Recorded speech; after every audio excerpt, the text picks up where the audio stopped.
저는 이틀 동안 시편 가지고 여러분과 말씀을 나누고자 합니다. 모국어 성경은 이 운문, 시임에도 불구하고 마치 산문처럼 문장 배열을 해놨기 때문에 운문이 주는 충분한 기쁨, 이런 것들을 누리기에는 좀 이 언어적으로는 좀 아쉬운 마음이 굉장히 많습니다. 그리고 구약 성경은 히브리어로, 신약성 헬라어로 기록됐는데 우리 언어 체계와 많이 다릅니다. 가령 성경 언어는 뭐 수동태, 능동태는 말할 것도 없고 자동태, 중간태 개념까지 있거든요. 근데 우리 언어는 수동태로만 문장을 사용해도 일단 좀 어색하지 않습니까? 그죠? 그렇기 때문에 성경이 주는 맛을 다 누리기에는 굉장히 한계성들을 좀 가지고 있습니다. 우리 한번 따라해 볼까요? 오 행복이여. 시편 1편은 그렇게 시작합니다. 시기 때문에 실제로 오 행복이여 이렇게 시작합니다. 오 행복이여, 악한 자들의 조언을 따라가지 않고 죄인들의 길에 서지 않고 경멸하는 자들의 자리에 앉지 않는 오 그런 자들의 행복이여, 이렇게 시작을 하고 있습니다. 시기 때문에 제가 좀 그런 얘기를 했습니다. 여러분 시편 1편에 붙어 있는 하나의 닉네임이 있습니다. 시편 1편을 일컬은 뭐라고 하느냐면 성경의 출입구라고 합니다. 성경의 출입구. 뭐 그런 게 있지는 않겠죠. 뭐 성경에 무슨 출입구가 있겠습니까? 그러나 있다면 많은 주경학자들이 시편 1편이야말로 성경의 세계로 들어가는 뭐라고요? 게이트라는 거예요. 동수원 IC 이렇게 내리듯이 이렇게 성경의 세계로 들어가는 출입구다, 그렇게 얘기합니다. 여러분 시편은 150편으로 이루어져 있는데 150편으로 이루어진데 한번 볼까요? 1편 1절 위에 뭐라고 적혀있죠? 제1권이라고 적혀있죠. 그래서 시편은 5권으로 되어 있습니다. 5권. 왜 5권일까요? 3권이나 10권이 아니고. 그래서 여기 보면 율법을 즐거워한다고 했는데 이 율법은 뭘까요? 이것은 모세 오경을 말하는 것입니다. 그래서 제1권은 창세기와 짝을 이루고 있습니다. 시편 제2권은 출애굽기와 짝을 이루고 있고, 그래서 시편이 5권으로 이루어져 있는데 여기서 율법을 즐거워한다는 것은 구체적으로 모세 오경을 말합니다. 모세 오경을 토라라고 말하는데요. 여기 시편 1편은 복 있는 사람이 누구냐? 복 있는 사람이 누구냐? 좋은 부모를 만나고 또 금수저로 태어난 사람이냐? 좋은 배경을 가진 사람이냐? 그렇지 않습니다. 시편은 복 있는 사람은 말씀의 가치를 아는 사람이라고 말하고 있습니다. 그 사람이 복된 사람입니다. 시편 기자는 토라의 율법의 가치를 세상의 그 어떤 복과 비교할 수 없는 것으로 생각합니다. 그래서 이 성경을 묵상하는 그 기쁨을 세상의 그 어느 것과는 가도 비교할 수 없다고 생각하는 사람입니다. 그리고 실제로 성경을 묵상하는 것이 그 사람에게 있어서 최고의 기쁨과 행복입니다. 그런 사람은 어떻다고요? 그 사람은 복되다는 겁니다. 그리고 그는 그 말씀을 묵상하고 그 말씀을 묵상하는 것을 기쁨과 행복으로 삼고 단지 묵상의 차원에서만 있는 것이 아니라 그 말씀을 일상의 삶으로 실천하며 살아가는 것을 최고의 기쁨으로 알고 살아가는 사람, 그런 자들의 행복이여, 이렇게 얘기하고 있는데 이 행복이 그야말로 여러분의 실존적인 행복이 되기를 바랍니다. 여러분 행복하십니까? 진짜 행복하시기 바랍니다. 근데 무엇이 우리를 행복하게 하는 걸까요? 오 행복이여 이렇게 하는데 무엇이 정말 우리를 행복하게 하는 걸까요? 여기에 대한 진짜 깊은 성찰과 이해가 굉장히 필요합니다. 여러분, 무엇이 여러분을 행복하게 하는 것인지에 대해서 성경은 뭐라고 말할까요? 백이동 아줌마가 이렇게 하면 행복해. 백이동 아줌마가 수원에 어디 가면 이 퍼머 잘하는 데 있어. 여러분 성경은 뭐라고 할까요? 세상 사람들은 행복에 대해서 이런저런 얘기를 하지만 성경은 여러분에 대해서 무엇이 정말 행복이라고 말할까요? 여러분 그것은 바로 말씀에 있는 줄로 믿습니다. 아기는 어떤 사람입니까? 험상궂은 사람입니까? 아주 와일드하고 터프하고 뭐 매너 없고 그런 사람입니까? 아닙니다. 성경 말합니다. 성경과 분리되고 성경의 말씀의 부재 상태에서, 말씀의 부재 상태가 그의 전생애를 지배하면서 성경과는 동떨어지고 성경과는 조금의 상관도 없이 살아가는 그런 사람, 시편은 적어도 그런 사람을 뭐라고 말한다고요? 그 사람이 악인이라. 당장에는 굉장히 지성이 있고 음악과 예술을 알고 또 인문학에도 정통하고 굉장히 젠틀하고, 여러분 그럴지라도 세상은 그런 사람을 멋진 사람, 말이 통하는 사람, 강교 카페 거리에서 커피도 한잔 할 수 있는 사람, 그렇게 말할 수 있겠지만 성경은 아주 단호합니다. 성경은 그런 사람에 대해서 판단하기를 조금 더 주저하지 않습니다. 만일 그렇게 살아간다면, 성경과 전혀 상관없는 삶을 지속적으로 살아가게 된다면 결국 너의 삶은 악인의 길을 걷게 될 것이다. 너의 삶은 악한 자가 될 것이다. 성경은 그렇게 말하기를 조금도 주저하지 않고 있다는 것입니다. 여러분, 교회를 오래 다니셨는데 성경 읽기, 성경을 읽읍시다 이렇게 하고 이러면 성경이 아직도 숙제처럼 느껴지고 부담스럽게 느껴지고, 그런 분들은 참 굉장히 저는 불행하다고 생각합니다. 여러분, 오늘 성경은 뭐라죠? 이 여호와 율법을 어떻게 한다고 말하죠? 여러분, 성경을 여러분 종교적 의무감이나 부담감의 차원이 아니라 성경이 여러분의 진정한 즐거움의 차원으로 끌어올려지기를 바랍니다. 성경의 즐거움. 성경을 즐거움의 차원으로 접근할 수 있어야 꿀송이보다 더단 하나님의 말씀의 세계가 마침내는 도달할 수 있는 것 아니겠습니까? 성경이 여전히 부담스럽고 마치 숙제를 마치지 못한 아이처럼 말이죠, 그죠? 언제나 이게 내 평생 숙제야. 이게 이제 그 교회 올 때 출입문을 여는 큰 태그입니다, 태그. 여러분, 성경을 즐거움의 차원으로 끌어올리시기를 바랍니다. 그런 것이 참으로 참된 기쁨입니다. 저는 신앙생활을 오래 한 사람들 가운데 가장 불행한 사람은 누구냐? 말씀의 세계를 경험하지 못한 사람이에요. 그리고 여러분, 교회에 와서도 가장 중요한 것은 성경을 듣는 시간인 줄 믿습니다. 교회 봉사하는 거 조심하셔야 됩니다. 저는 그거 굉장히 안 좋게 생각합니다. 그래서 저희 교회는 남녀 전도회가 없습니다. 재직회도 1년에 4번 하는데 재직회 부수도 재정부 하나밖에 없습니다. 교회는 조직된 조직이 하나도 없습니다. 제가 강조하는 것은 가정에서 성실한 남편으로 자상한 아버지로 살아가는 것, 그리고 우리 이 세상에서 건강한 시민으로 살아가는 것, 저는 그것이 굉장히 중요하다고 그렇게 느낍니다. 여러분, 교회에서 내가 이런 주차 사역도 하고 방송 사역도 하고 그런데 포만감에 빠지지 마시길 바랍니다. 그건 아무것도 아닙니다. 여러분은 주차 관리하러 교회 온 게 아닙니다.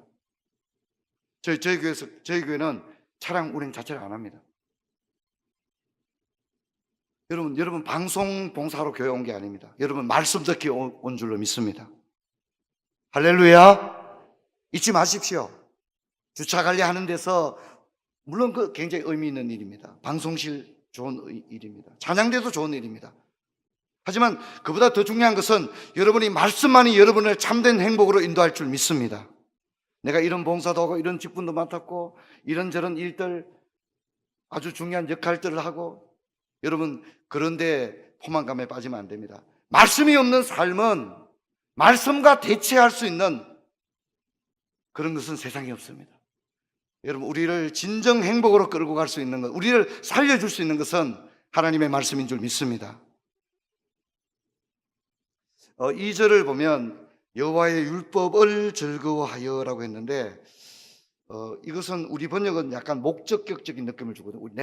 내가 율법을 즐거워하는 것처럼, 마치 내가 굉장히 주도적으로 율법이라는 것을 목적적 차원에서 접근하는 것처럼 그렇게 느껴지지만 원문은 오히려 역격을 말하고 있습니다. 우리 한번 이렇게 읽어볼까요? 여호와의 율법 안에 기쁨이 있다. 율법 안에서 밤낮 묵상한다. 그래서 오히려 성경 원문은 역격의 의미를 말하고 있습니다. 내가 율법을 즐거워하는 것이 아니라 즐거움은 율법 안에 있는 줄로 믿습니다. 그래서 그럼 어떻게 되죠? 내가 그 즐거움, 그 행복을 찾기 위해서는 어떻게 해야 됩니까? 율법 안으로, 말씀의 세계 안으로 걸어서 들어가야 될 줄로 믿습니다. 성경은 그렇게 얘기하는 것입니다. 내가 말씀을 찾아가는 거죠. 왜냐하면 말씀 안에 기쁨이 있기 때문입니다. 그래서 성경 여러분 제자 훈련할 때 많이 암송하시는 요한복음 15장 7절 보면 너희가 내 안에 거하고, 그 다음에 뭐죠? 내 말이 너희 안에 거하면. 그러니까 단순히 우리가 이렇게 종교적인 분위기, 종교적인 색채가 짙은 장소 안에 있고 3대째 예수를 믿었고 모태신앙이고 신상명세에서 종교 안에 기독교라 쓰고 이런 의미에서의, 사회적 의미에서의, 태생적 의미에서의 내가 크리스찬입니다, 기독교인입니다 이런 차원이 아니라, 여러분 우리가 기독교라는 바운더리 안에 있는 것이 중요한 게 아니라 교회 안에 있지만 또한 동시에 말씀 안에 있게 되기를 바랍니다. 그래서 신앙은 하나님을 믿는 게 아닙니다. 신앙은, 우리 한번 따라해 볼까요? 신앙은 하나님과 그분의 말씀을 믿는 것이다. 하나님을 믿는다고 하면서 그분의 말씀을 믿지 않고 신뢰하지 않고, 성경 그 좋은 말씀이지만 그 어떻게 이렇게 다 살겠습니까? 성경에 좋은 말씀 많죠. 그렇게 살 사람 몇 명이나 있겠어요? 이렇게 말한다면 그건 참 굉장히 불행한 겁니다. 그건 기독교를 모르는 겁니다. 그래서 요한복음은 말하죠. 태초에 말씀이 계시니라. 이 말씀이 하나님과 함께 계셨으니 이 말씀은 곧 하나님이라. 말씀이 육신이 되어 우리 가운데 가심에 우리가 그 영광을 보니 아버지의 독생자의 영광이요 은혜와 진리가 충만하더라. 그렇게 얘기하는 거죠.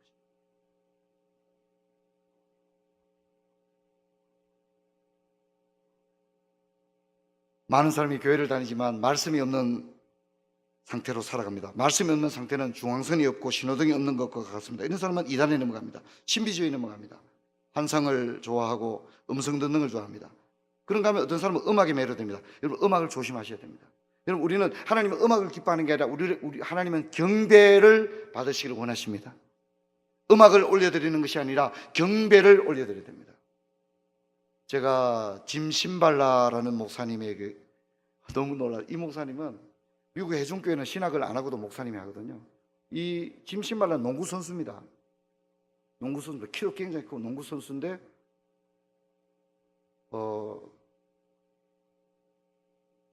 이 교회는 뉴욕의 그 흑인들이 밀집해 사는 지역입니다. 성당이 있었는데 성당이 망해서 나갔습니다. 근데 그 망한 성당, 텅 비어버린 성당에서 목사님이 설교를 하기 시작하죠. 그리고 모여드는데 오는 사람들은 다 알코올 중독자, 동성애자, 정말 삶을 완전히 포기한 그런 사람들입니다. 그런 사람들이 어떻게 변화되겠어요? 여러분, 말씀은 사람을 변화시키는 줄 믿습니다. 말씀은 사람을 변화시키는 강력한 능력이 있습니다. 그 어떤 절망의 장소에서도 하나님의 말씀이 있다면 역사는 동반될 줄 믿습니다.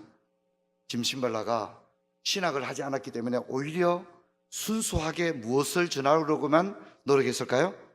성경을 있는 그대로만 전하려고 노력했는데 오히려 그것이 더 강력한 역사를 가지고 왔습니다.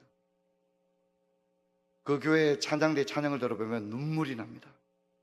왜냐하면 그 사람들은 음악을 하고 있는 것이 아니라 진짜 자신의 삶을 바꾸어 놓으신 전능하신 하나님을 어떻게 해요?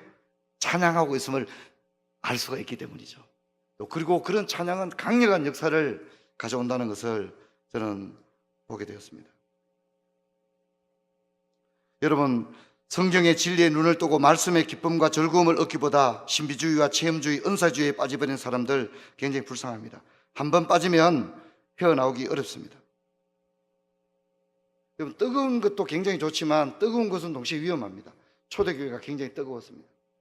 아주 은혜가 넘쳤죠. 모이기를 힘썼고. 그런데 문제가 생깁니다. 사도들이 구제하는 일을 하게 되었는데 히브리파 가부들과 헬라파 가부들 사이에 갈등이 일어나게 됩니다. 근데 사도들이 이때 뭔가 잘못되어 가고 있다는 걸 깨달았습니다. 우리 한번 따라합시다. 무언가 잘못되어 가고 있었다. 날마다 모이는 사람이 많아지고 있었고 교회는 굉장히 흥금이 더 불어나고 있었고 그랬지만 사도들은 직감했습니다. 뭔가 잘못되고 있다는 걸 느꼈습니다. 그래서 사도들은 이 구제하는 일은 좋은 일이지 않습니까?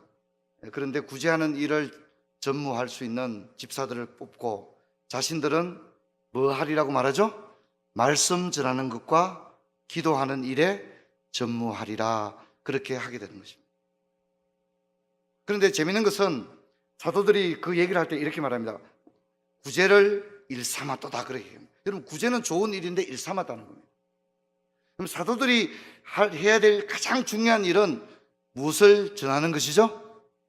말씀을 전하는 일이 가장 중요한데 교회 일이 너무 많아지고 사역이 많아지다 보니까 사도들이 구제하는 일에 너무 많은 에너지와 시간을 써버리게 되었다는 겁니다. 그러다 보니까 교회 안에 문제가 생겨나더라는 겁니다. 여러분 저는 시온수 교회가 정말 얼마나 아름다운 이름을 가진 교회입니까? 그렇지 않습니까? 저도 한 번씩 이 톨게이트를 지날 때마다 저 교회는 얼마나 예쁜 교회일까? 너무 이름이 예쁜 교회야. 이런 생각을 많이 했었습니다. 제가 여기 와 말씀을 전하게 되었는데 시온소교회가 정말 시온소교회 되기 위해서는 말씀이 살아있기를 주의 이름으로 축원합니다.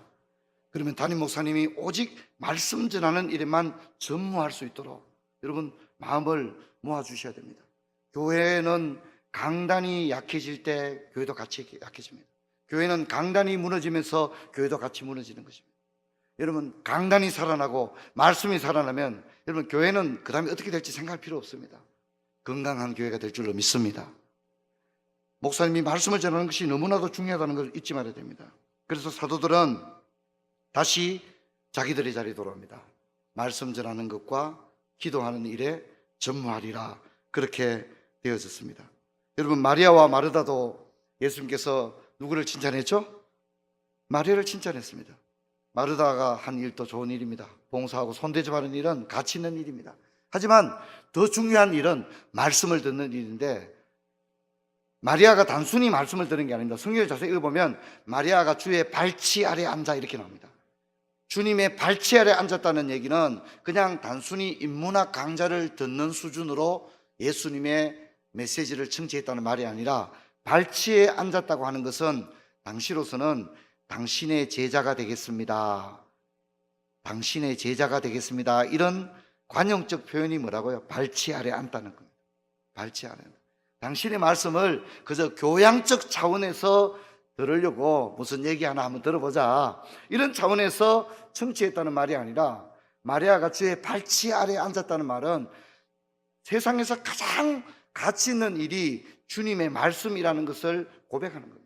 그리고 그 말씀대로 내가 살겠습니다. 제자의 삶을 살겠습니다. 라고 하는 결단이 발치에 앉아라는 관용적 표현으로 나타난 거죠. 그래서 예수님께서 누구를 칭찬했죠? 그런 마리아의 태도를 칭찬한 것입니다. 여러분도 그렇게 되시기를 바랍니다.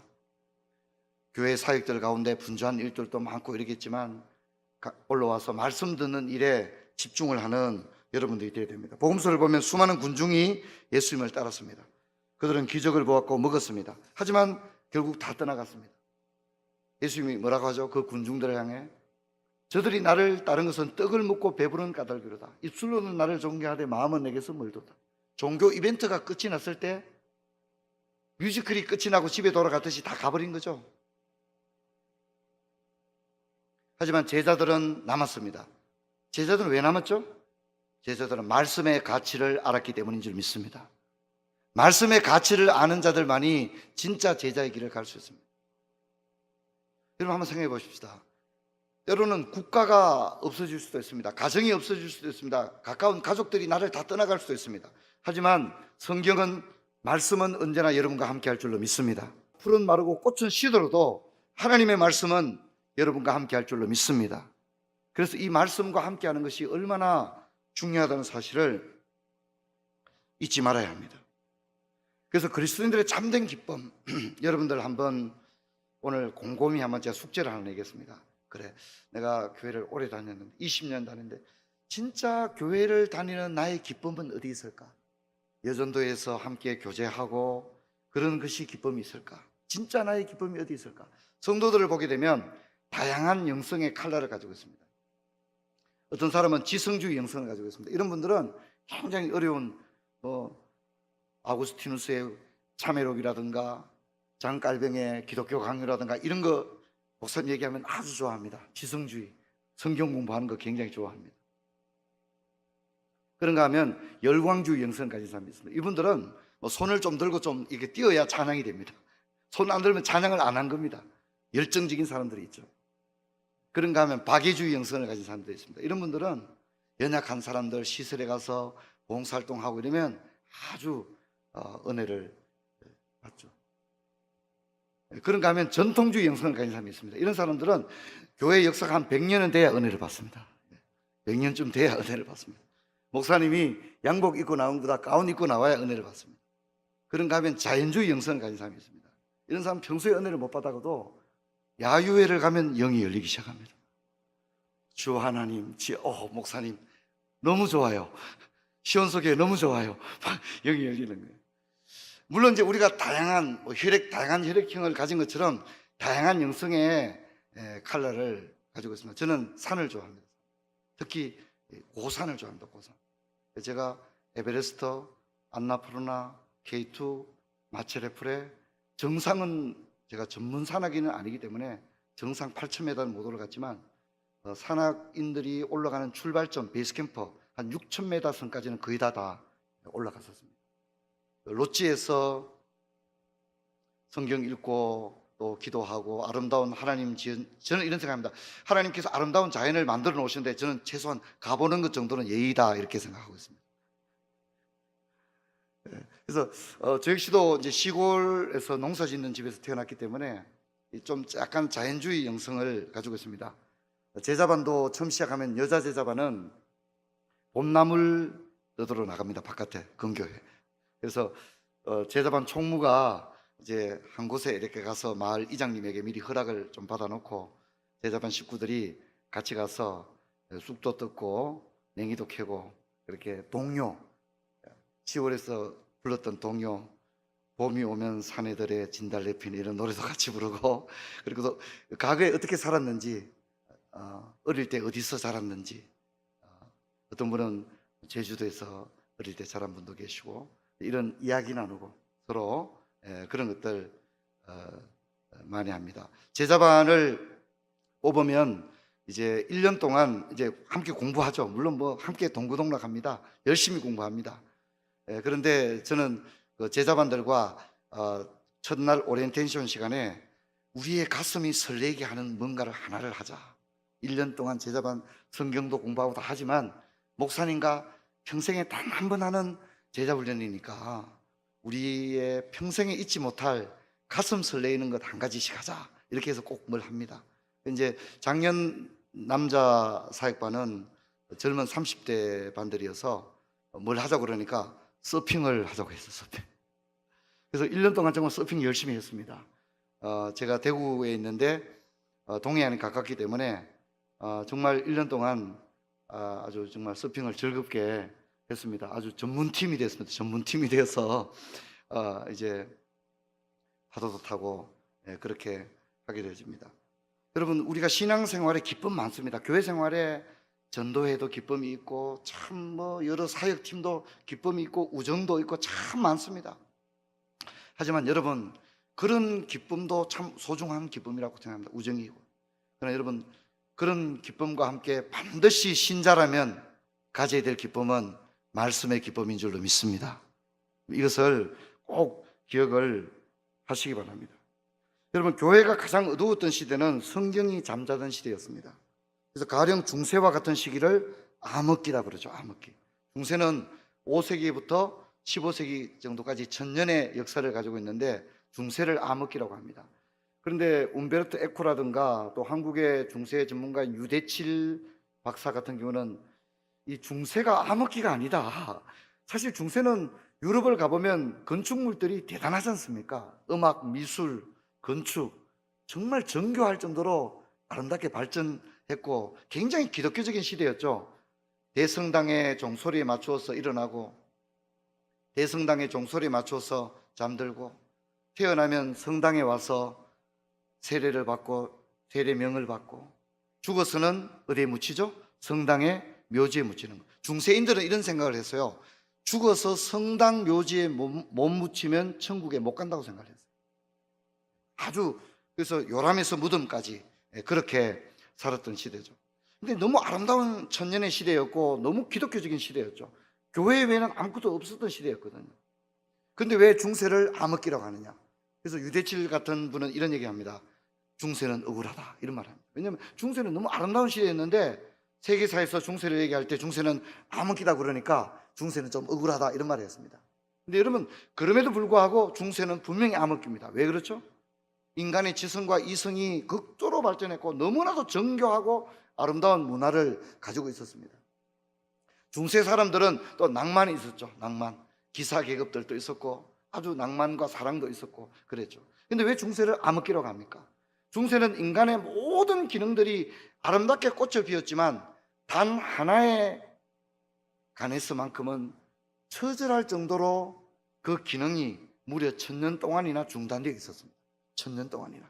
이 기능 하나만큼은 진짜 제대로 생명력을 드러내지 못한 채 완전히 잠자고 있는 상태에 있었습니다. 그게 뭘까요? 퀴즈입니다. 퀴즈. 그게 뭘까요? 바로 성경입니다. 성경. 313년에 콘스탄티누스 대제가 기독교를 공인하면서 콘스탄티누스 대제에 큰 이상이 있었습니다. 이 콘스탄티누스 대제 이런 얘기하죠. 하나의 제국, 하나의 법률, 하나의 종교, 하나의 언어 이렇게 얘기합니다. 그래서 하나의 종교라는 게 기독교입니다. 그래서 기독교를 국교로 공부하죠. 그 하나의 언어를 로마 제국 전체가 언어를 하나만 쓰는데 그게 뭐냐? 라틴어입니다. 라틴어. 그래서 나중에 이 라틴어가 거룩한 언어로 바뀌게 됩니다. 그래서 라틴어는 거룩한 언어고 독일어, 프랑스어, 영어는 뭡니까? 일상 언어, 세속적인 언어로 바뀌게 됩니다. 그래서 농사 짓고 양을 키우고 우유젖을 짜고 이렇게 살아갈 때는 독일어, 영어, 불어를 쓰지만 성당에 올 때는 어떤 언어를 쓰는 거죠? 라틴어를 씁니다. 근데 문제는 사람들이 라틴어를 압니까? 모릅니까? 중요한 건 모른다는 겁니다. 모른다는 겁니다. 당시에 성직 매매가 이루어졌기 때문에 신부님들 중에 라틴어 성경을 읽을 수 있는 신부님들도 3분의 1도 되지 않은 걸로 그렇게 역사는 이야기하고 신부님들조차 라틴어 성경을 읽지 못하는 거예요. 그러니까 교회는 있고 예배당은 있고 모든 것은 있지만 단 뭐가 없는 거죠? 성경이 없는 시대가 중세였던 겁니다. 그래서 그 시대를 암흑기라고 하는 겁니다. 암흑기라고 하는 겁니다. 근데 이제 이 종교개혁이 1517년에 일어나면서 이제 교회가 잠에서 깨어나는데 교회가 잠에서 깨어나게 된 것은 무엇이 깨어났기 때문일까요? 성경이 깨어났기 때문에 그렇습니다. 성경이 깨어났기 때문에 그렇습니다. 1516년에 에라스무스가 신약 성경을 라틴어 성경을 다시 번역합니다. 근데 라틴어 성경의 번역의 오역이 너무나도 많았습니다. 대표적인 것이 뭐냐면 마태복음 4장 17절. 마태복음 4장 17절 보면 회개하라 천국이 가까웠느니라 이렇게 되어 있는데 1000년 동안은 그렇게 읽지 않았습니다. 그것은 회개하라 천국이 가까웠다고 하는 그런 독법은 1517년 16세기 종교개혁 이후부터 그렇게 성경을 읽기 시작했습니다. 그전에는 어떻게 읽었느냐면 우리 한번 따라해 봅시다. 죗값을 치르시오. 천국이 가까웠소. 그렇게 읽었습니다. 천국이 가까웠고 너 죽을 날이 가까웠는데 너 빨리 죽기 전에 어떻게 해요? 죗값을 빨리 치루어야 천국에 갈 게 아니냐. 메타노이아라는 헬라어 단어를 죗값을 치르시오라고 번역을 했고 그런 4세기의 제롬이라는 사람이 그렇게 번역을 했어요. 근데 그 제롬이 번역한 불가타 성경을 1000년 동안 썼어요. 여러분은 우리 성경 우리 개혁 한글판 개혁 개정판 있지 않습니까? 그런 것처럼 불가타 성경을 1000년 동안 썼습니다. 근데 잘못된 번역을 1000년 동안 썼다는 거죠. 그러니까 그걸 가지고 1000년을 우려먹은 거죠. 죗값을 치르시오. 그러니까 뭐가 잘 팔리겠어요? 면죄부가 면죄부를 당연히 죗값을 치러야 되니까 면죄부를 돈 주고 사는 거죠. 면죄부도 종류가 많습니다. 30일짜리가 있고 3달짜리가 있고 1년짜리가 있고 평생짜리가 있었습니다. 다 돈 주고 사는 거죠. 그게 중세였어요. 중세였습니다. 여러분 믿음, 소망, 그 다음 뭐죠? 사랑, 믿음, 소망, 사랑은 종교개혁 이후의 성경 독법입니다. 종교개혁 이전엔 그렇게 읽지 않았습니다. 1000년 동안은 성경을 그렇게 읽지 않았어요. 어떻게 읽었냐면 믿음, 소망, 자선, 그 중에 제일은 자선이라 이렇게 읽었습니다. 자선이 뭐죠? 뭐 하는 거죠, 그죠? 인간이 뭘 이렇게 공로를 쌓고 이렇게 하는 거죠, 그죠? 네, 그렇게 했습니다. 근데 윌리엄 틴데일이 영어 성경을 번역하면서 러브라는 단어를 처음으로 넣게 됩니다. 자선이 까리타스가 아니라 러브다 이렇게 넣게 되어지죠. 자, 이런 성경이 번역이 돼서 나왔는데 이 에라스무스는 당대 최고의 지성인이었고 최고의 고전어 연구의 대가였습니다. 에라스무스가 맞다 그러면 맞고 에라스무스가 틀렸다면 틀리는 겁니다. 그만큼 학적인 오솔로티가 아주 강했습니다. 근데 이 에라스무스가 신부님입니다. 그런데 그가 1000년 동안 쓴 성경이 번역이 엉터리다 하고 성경을 딱 출판을 해냈어요. 그러면 반향이 있겠어요, 없겠어요? 있죠. 어마어마하죠. 그야말로 1000년이 잠자던 교회가 깨어나는 순간입니다. 이 성경을 에라스무스가 1516년 종교개혁이 일어나기 1년 전에 출판한 이 신약 성경을 읽고 무릎을 딱 쳤던 사람이 누구냐면 바로 그 사람이 마틴 루터입니다. 마틴 루터가 에라스무스의 성경을 읽고 정신이 번쩍 드는 겁니다. 아, 그렇구나. 돈 주고 천국 가는 게 아니구나. 그걸 알게 된 거죠. 이 메타노이아가 회개하라는 단어를 알게 되죠. 그래서 마틴 루터가 1517년 95개조를 붙일 때 제1조가 마태복음 4장 17절입니다.